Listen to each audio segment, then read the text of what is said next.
How wide is the sound quality gap between a $50 podcast mic and audio interface setup and $1,300 worth of gear? In one corner, we have the RODECaster Duo coming in at $500 and the Lewitt LCT540S coming in at $800 at the time of this recording for a total of $1,300. That's not including headphones and an XLR cable, which pretty much come free in a cereal box nowadays. In the other corner, we have the Behringer UM2 audio interface at $3,390, paired with the Behringer XM8500, which costs just $1,390 for a total of just $4,780. While the goal is to get as close to that polished sound as possible, sometimes you get what you pay for. I'll provide you both processed and unprocessed sound samples in this scenario. Since the beginning of this video, you've been listening to me on the RODECaster Duo with no processing turned on and the Lewitt LCT540S, and this is what it sounds like. Now, I love this particular setup, and I use it monthly for my podcast, Gear News podcast, and I've received plenty of compliments on the sound quality of this combination. But now it's time to switch over to the budget setup and see how it stacks up. Now I'm on the Behringer UM2 and the Behringer XM8500, and this is what it sounds like. While it's not going to knock anyone's socks off, I'm confident that you could get away with this combo for podcasting, especially if you're going to do some post-production on your content. When I switch back to the RODECaster Duo, I'm going to turn on a little bit of processing on board and do a little post-production just so you can see at the magnitude of what I could get it to.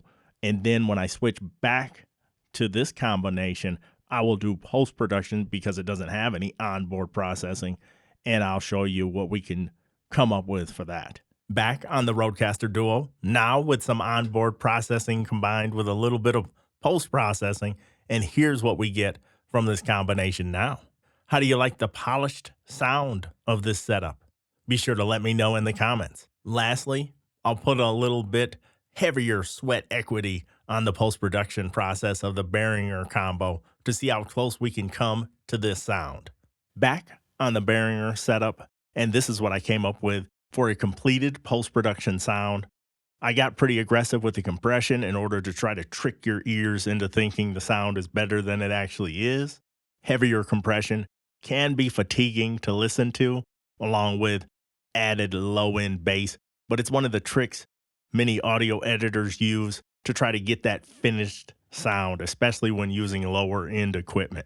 But how do you like this sound of this sub-$50 setup? Personally, I think the Behringer setup sounds just fine, especially for the price point. However, I'm going to let you be the judge on that.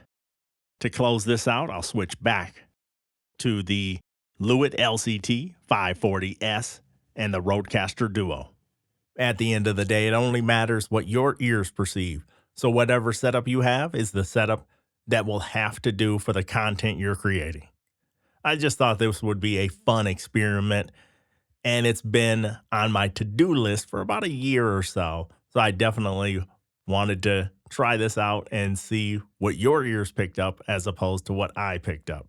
Obviously, you get what you pay for in most circumstances, but the law of diminishing returns definitely comes into effect when you're talking about podcasting and audio over YouTube, which is highly compressed. As for me, I would probably land somewhere in the middle of these setups. There's a lot of good audio interfaces around the $100 range, and there's a lot of great microphones between $50 and $100 that I would probably pair together. Suffice it to say, in this day and age, you definitely don't need to spend $1,300 to get a great professional sound. I appreciate you taking the time to watch this video. Please subscribe to the channel. And as always, thank you.